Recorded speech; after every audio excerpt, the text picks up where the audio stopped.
Hi hello ನಮಸ್ತೆ, welcome back to my channel. ಇವತ್ತು hotel ಸ್ಟೈಲ್ನಲ್ಲಿ ಫ್ರೈಡ್ ರೈಸ್ನ ಯಾವ ರೀತಿ ಮಾಡ್ತಾರೆ ನೋಡ್ಕೊಂಡು ಬರೋಣ ಬನ್ನಿ. ಅಷ್ಟೇ ಸಿಂಪಲ್ ಕೂಡ. ತರಕಾರಿ ತಿಂದೇ ಇರೋರು ಈ ಥರ ಒಮ್ಮೆ ಮಾಡ್ಕೊಂಡು ಟ್ರೈ ಮಾಡಿ, ತುಂಬ ಚೆನ್ನಾಗಿರುತ್ತೆ. ಮೊದಲಿಗೆ ಇಲ್ಲಿ ಬೀನ್ಸ್ ತೊಗೊಂಡಿದ್ದೀನಿ, ಎಲೆಕೋಸು, ದಪ್ಪ ಮೆಣಸಿನ್ಕಾಯಿ, ಕ್ಯಾರೆಟ್, ಹಸಿಮೆಣಸಿನ್ಕಾಯಿ, ಈರುಳ್ಳಿ, ಅರಿಶಿನದ ಪುಡಿ, ಮೆಣಸಿನ ಪುಡಿ, ರುಚಿಗೆ ತಕ್ಕಷ್ಟು ಉಪ್ಪು, ಸೋಯಾ ಸಾಸ್ ಮತ್ತು ಶುಂಠಿ ಬೆಳ್ಳುಳ್ಳಿ ಪೇಸ್ಟ್. ಆವಾಗಲೇ ಅನ್ನನ ಉದುದ್ರಾಗಿ ಮಾಡಿಟ್ಕೊಂಡಿದ್ದೀನಿ. ಇವಾಗ ರೆಸಿಪಿ ಯಾವ ರೀತಿ ಮಾಡೋದು ನೋಡ್ಕೊಂಡು ಬರೋಣ.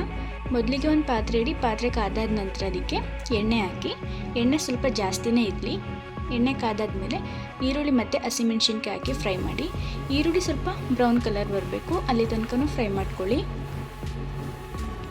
ಇವಾಗ ಕ್ಯಾರೆಟ್ ಮತ್ತು ಬೀನ್ಸ್ನ ಹಾಕಿ, ಯಾಕಂದರೆ ಕ್ಯಾರೆಟ್ ಬೀನ್ಸ್ ಸ್ವಲ್ಪ ಬೇಯಬೇಕು, ಅದಕ್ಕೋಸ್ಕರ ಫಸ್ಟು ಕ್ಯಾರೆಟು ಬೀನ್ಸು ಫಸ್ಟೇ ಹಾಕ್ಕೊಳ್ಳಿ.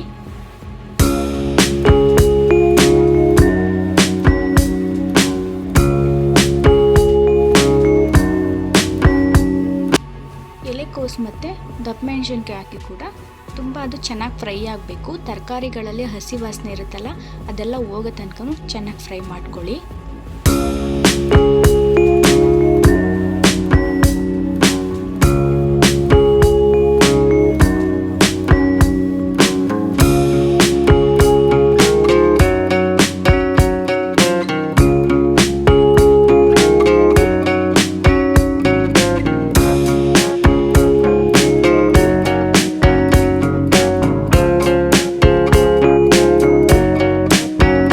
ತರಕಾರಿ ಎಲ್ಲ ಫ್ರೈ ಆಗಿದೆ. ಇವಾಗ ರುಚಿಗೆ ತಕ್ಕಷ್ಟು ಉಪ್ಪು ಮತ್ತು ಶುಂಠಿ ಬೆಳ್ಳುಳ್ಳಿ ಪೇಸ್ಟ್ನ ಹಾಕಿ ಫ್ರೈ ಮಾಡ್ಕೊಳ್ಳಿ. ಶುಂಠಿ ಬೆಳ್ಳುಳ್ಳಿ ಪೇಸ್ಟಲ್ಲಿ ಹಸಿ ವಾಸನೆ ಇರುತ್ತೆ, ಅದಕ್ಕೋಸ್ಕರ ಹಸಿ ವಾಸನೆ ಹೋಗೋ ತನಕ ಫ್ರೈ ಮಾಡ್ಕೋಬೇಕಾಗತ್ತೆ.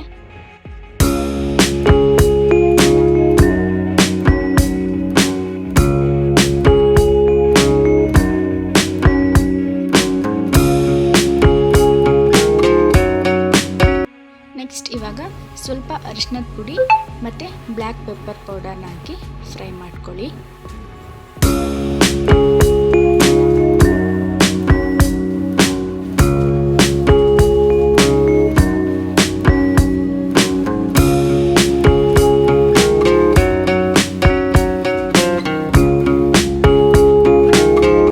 ಕೊನೆಯದಾಗಿ ನಾವು ಆವಾಗಲೇ ಅನ್ನನ ಉದುದ್ರಾಗಿ ಮಾಡ್ಕೊಂಡಿದ್ದೆ, ಅನ್ನ ಹಾಕಿ ಮತ್ತು ಇವಾಗ ಕೊನೆಯದಾಗಿ ಸ್ವಲ್ಪ ಸೋಯಾ ಸಾಸ್ ಮತ್ತು ಕೊತ್ತಂಬರಿ ಸೊಪ್ಪನ್ನು ಹಾಕಿ ಮಿಕ್ಸ್ ಮಾಡಿದ್ರೆ ಸೂಪರ್ ಟೇಸ್ಟಿಯಾಗಿರುವಂತಹ ಹೋಟೆಲ್ ಸ್ಟೈಲ್ನಂತಹ ವೆಜ್ ಫ್ರೈಡ್ ರೈಸ್ ರೆಡಿಯಾಗಿರುತ್ತೆ. ಅಷ್ಟೇ ಸಿಂಪಲ್ ಕೂಡ ಮಾಡ್ಕೊಳ್ಳೋದು. ಮಕ್ಕಳು ಮನೇಲಿ ತರಕಾರಿ ತಿನ್ನಲ್ಲ ಅಂತಂದರೆ ಈ ಥರ ಒಮ್ಮೆ ಟ್ರೈ ಮಾಡಿಕೊಡಿ, ಹಾಗೆ ನಿಮ್ಮ ಮಕ್ಕಳು ತುಂಬ ಇಷ್ಟಪಟ್ಟು ತಿಂತಾರೆ. ಇನ್ನು ನನ್ನ ಯೂಟ್ಯೂಬ್ ಚಾನಲ್ನ ಯಾರೆಲ್ಲ ಸಬ್ಸ್ಕ್ರೈಬ್ ಮಾಡ್ಕೊಂಡೆ ಹಾಗೆ ನೋಡ್ತಾ ಇದ್ದೀರಾ, ಪ್ಲೀಸ್ ಹೋಗಿ ಸಬ್ಸ್ಕ್ರೈಬ್ ಮಾಡ್ಕೊಳ್ಳಿ. ಹಾಗೆ ಲೈಕ್ ಮಾಡಿ, ಶೇರ್ ಮಾಡಿ, ಕಮೆಂಟ್ಸ್ ಮಾಡಿ ಫ್ರೆಂಡ್ಸ್. Thank you.